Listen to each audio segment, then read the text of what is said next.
કેતકી વ્યાસને અમદાવાદના લાલ દરવાજા ખાતે આવેલી સ્પેશિયલ એસીબી કોર્ટમાં રજૂ કરવામાં આવ્યા હતા, જ્યાં કોર્ટે તેમને જ્યુડિશિયલ કસ્ટડીમાં મોકલવાનો હુકમ કર્યો છે. આ મામલે એસીબીની કાર્યવાહી અને તપાસ અંગે અધિકારીએ શું કહ્યું, આવો સાંભળીએ. જે તે વખતે ફરજ બજાવતા નિવાસી અધિક કલેક્ટર કેતકીબેન વ્યાસ એમના વિરુદ્ધ એક અરજી આવેલી, અપ્રમાણસર મિલકત તો એમણે ધારણ કરેલી છે અને બનાવેલી છે એ બાબતની. તો એમના સંવર્ગ સંચાલક સામાન્ય વહીવટ વિભાગ પાસેથી મંજૂરી મેળવી અને તપાસ હાથ ધરવામાં આવેલી. 2023માં આ અરજીની તપાસ શરૂ કરેલી.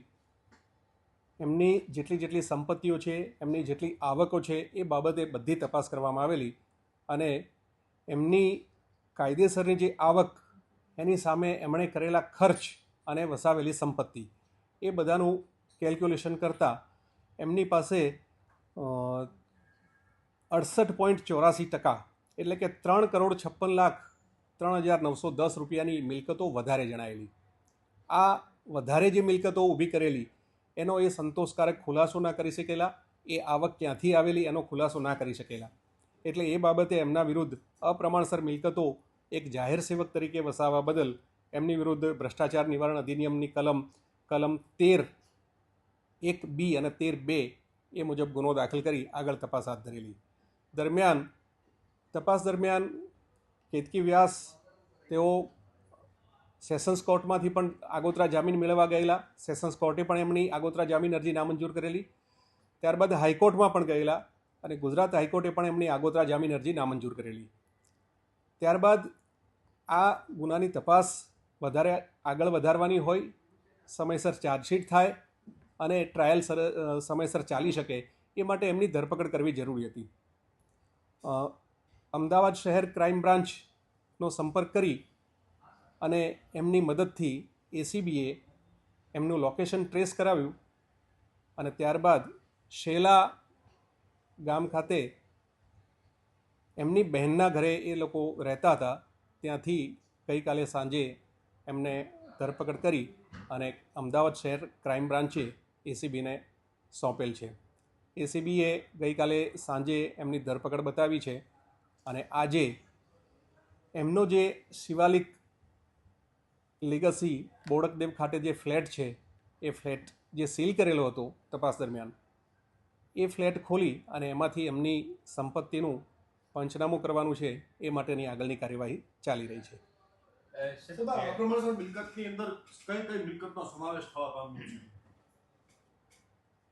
કેતકી વ્યાસ સૌપ્રથમ ચીફ ઓફિસર તરીકે 2001ની બેચમાં જોડાયેલા. ત્યારબાદ 2005ની આસપાસ મામલતદાર તરીકે સંવર્ગમાં જોડાયા, જીપીએસસી પાસ કરીને. એના બાદ એમને નાયબ કલેક્ટરનું પ્રમોશન, પછી અધિક કલેક્ટરનું પ્રમોશન મળ્યું. આ બધી એમની ટોટલ સર્વિસ દરમિયાન જે એમનો કુલ પગાર થયેલો છે, એ પગારની રકમની સામે એમણે અપ્રમાણસર સંપત્તિ ભેગી કરવા માટે બીજી રીતે પૈસા લેવાનું એકત્ર કરેલું હોઈ શકે અને એમાંથી એમણે જે મિલકતો વસાવી છે, એમાં એમણે જમીન, મકાન, ફ્લેટ,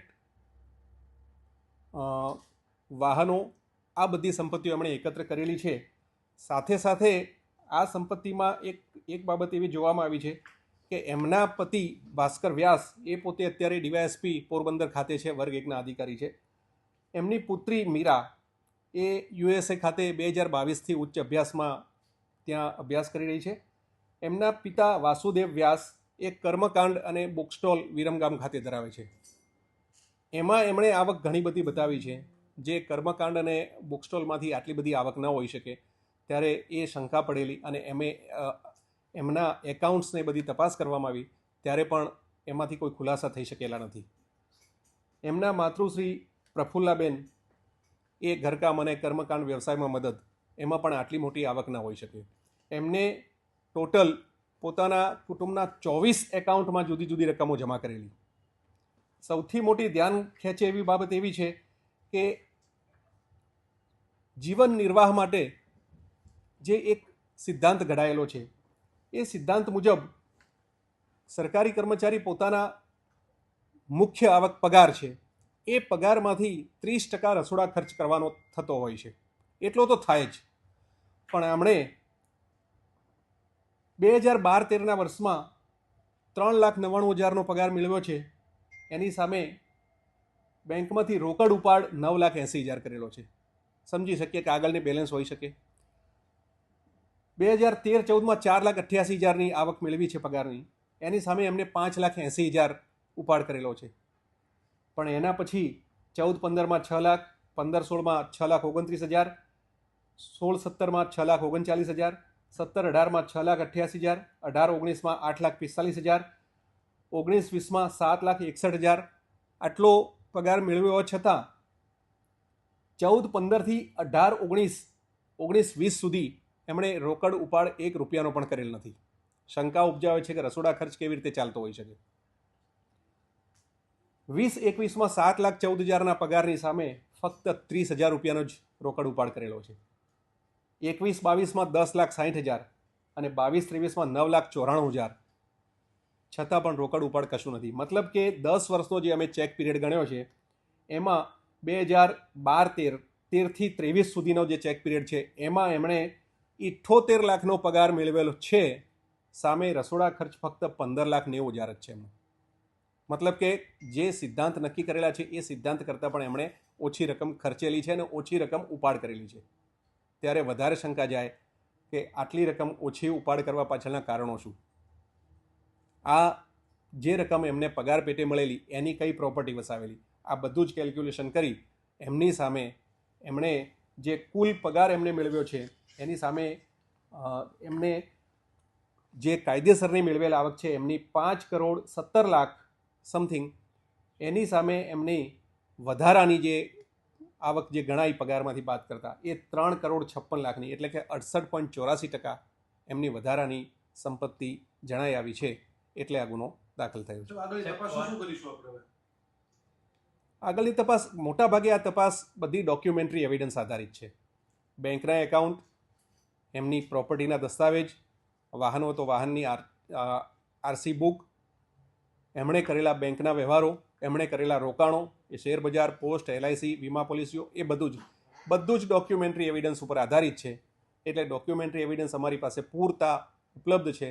એના આધારે જ આ ગુનો દાખલ થયો છે. એટલે મોટે ભાગે હવે તપાસમાં કંઈ વધારે બાકી રહેતું નથી.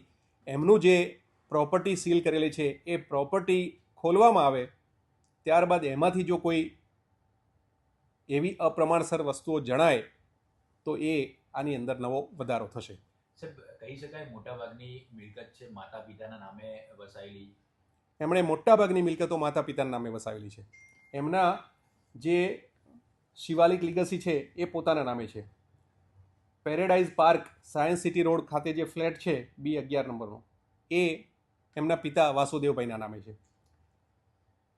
માલાબાર કાઉન્ટી ત્રાગડ ખાતેનો જે એમનો બ્લોક E છે, બંગલા નંબર 1, એ પ્રફુલ્લાબેન એટલે પોતાના માતાના નામે છે. વિરમગામ ખાતે જે દુકાન છે એ પ્રફુલ્લાબેન અને વાસુદેવભાઈ એમના નામે છે.